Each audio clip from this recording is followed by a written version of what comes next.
Hey everybody, Ray here, and today I'm going to showcase how you can make some divines, I would say. You can even consider it a lot of divines, with just simple Atlas strategy and mostly running like Elch and Girl maps. So first let's see our Atlas tree. It's kinda designed with a minimum amount of points in mind, so it should be pretty simple. The most important part to block everything except Sacred Grove, since with Stream of Consciousness we can get a lot of Sacred Grove rolls, especially if we have Call of the Grove and additional nodes for 5% chance to contain the Sacred Grove. We're also utilizing the essences, so we are getting the amplified energies here and one guaranteed prolific essence, also bonuses from crystal lattice and stuff like this.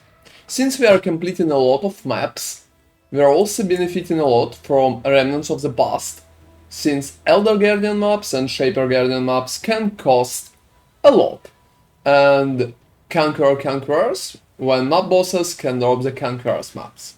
We're also using a lot of freestone boxes here, since we will encounter them one way or another. So there's like one from Twice Tempted, and the bonuses from Vault of Mysteries and Backup Cache, which is both a pretty good options. We're also using the Eldritch Gaze, since the altars of the Eater of the Worlds currently really good for making currency. Together with Dublin Season for additional Lifeforce and stuff like this. The tree itself is pretty simple, it's based on the sustain of maps additionally, like Essences, Storm Boxes and Sacred Grove runs, together with additional maps and the Shadow Hunger for more Eternal World altars.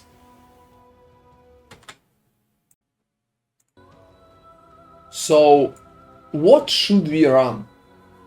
The answer is pretty simple. We can get like one simple map with alright quantity. Perfectly, you should roll like quantity 90% and higher. But let's imagine you just don't care about it. You need to do a quick one. So just chisel it. Put Orb of Alchemy here. Aim for a little higher quantity. Yeah, for example, we have like 84 right here. Reroll if you dislike the bonuses. Then put it on, you don't need anything here. And make sure to click Essences, since that way we will encounter more Essences.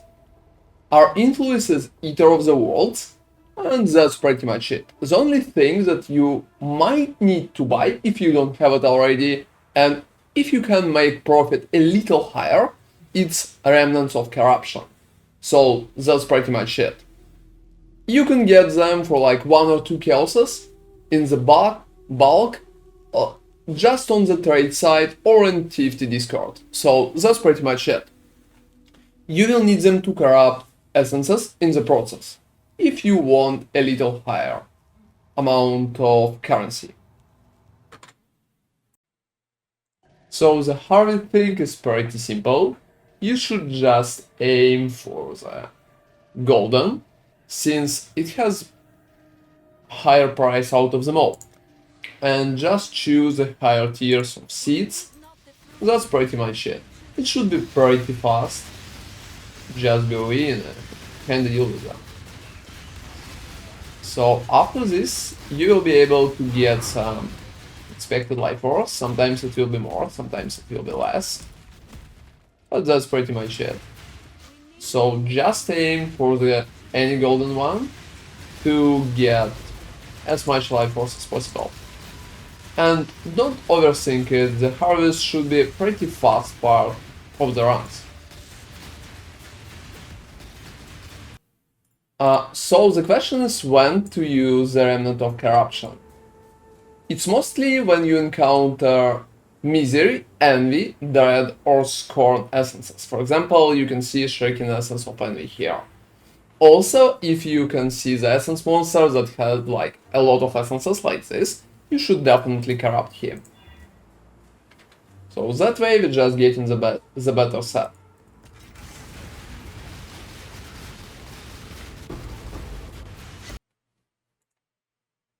So which maps to run? It's a pretty good question. Overall we have two possible options.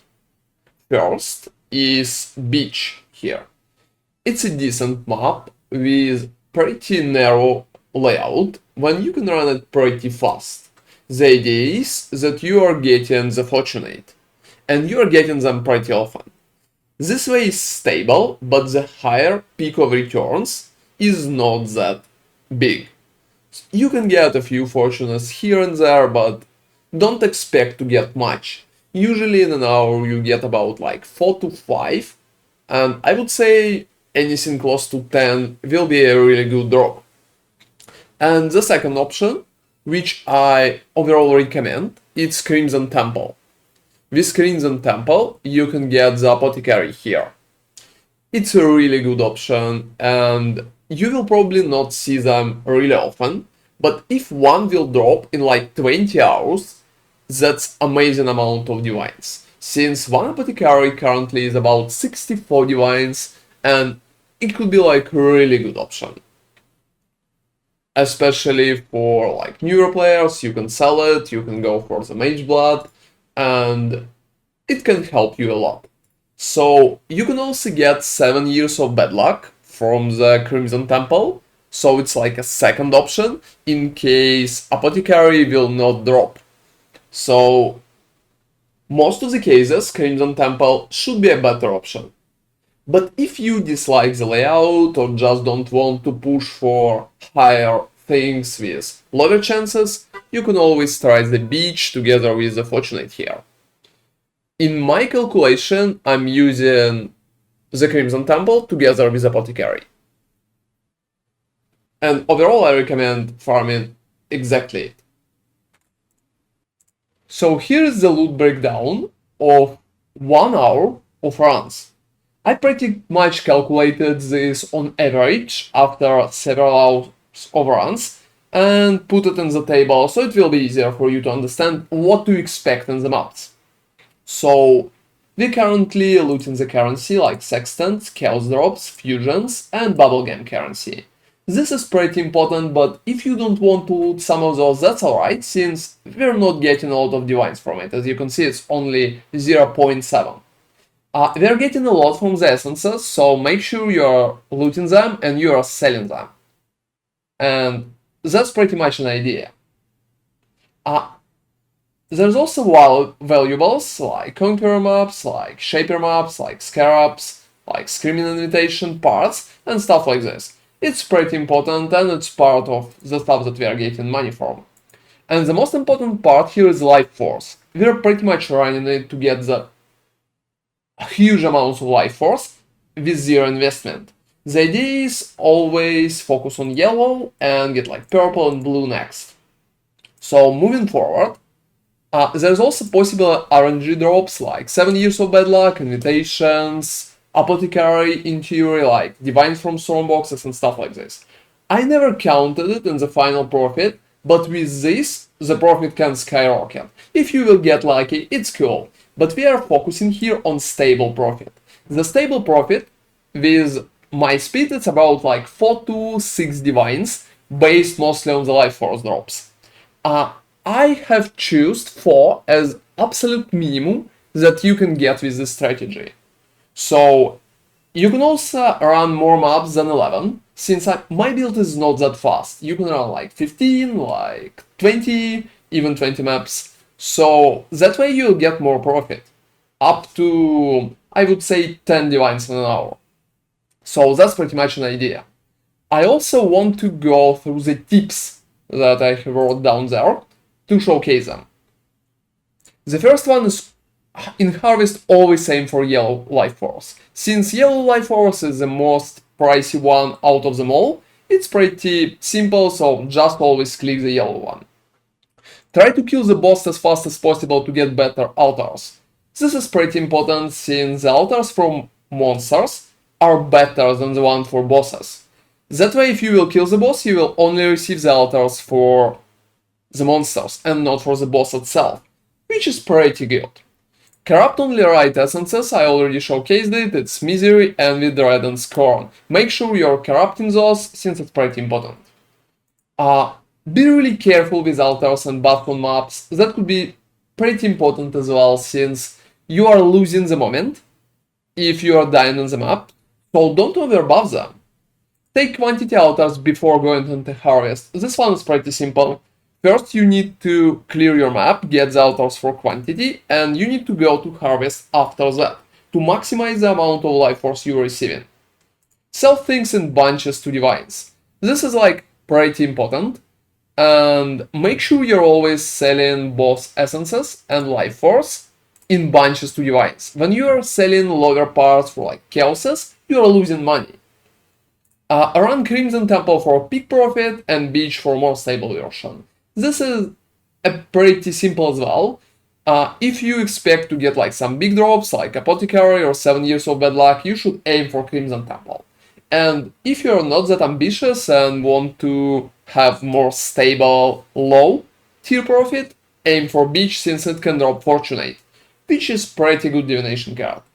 And aim for 80 plus quantity on maps. This one is pretty simple too. More quantity, more life force drops. So it's pretty much simple as well. Just aim for 80 plus and you'll get more life force.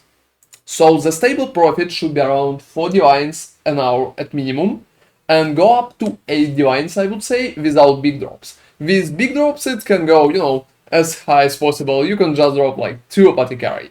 Good luck in your farm! So this was the guide how to play your Atlas without any kind of investment and receive from 4 to 8 divines in an hour, depends on your speed and the kind of drops that you will receive. Hope it will help you and you will drop your own Apothecary here. Like and subscribe for more Path of Exile content, and see you next time!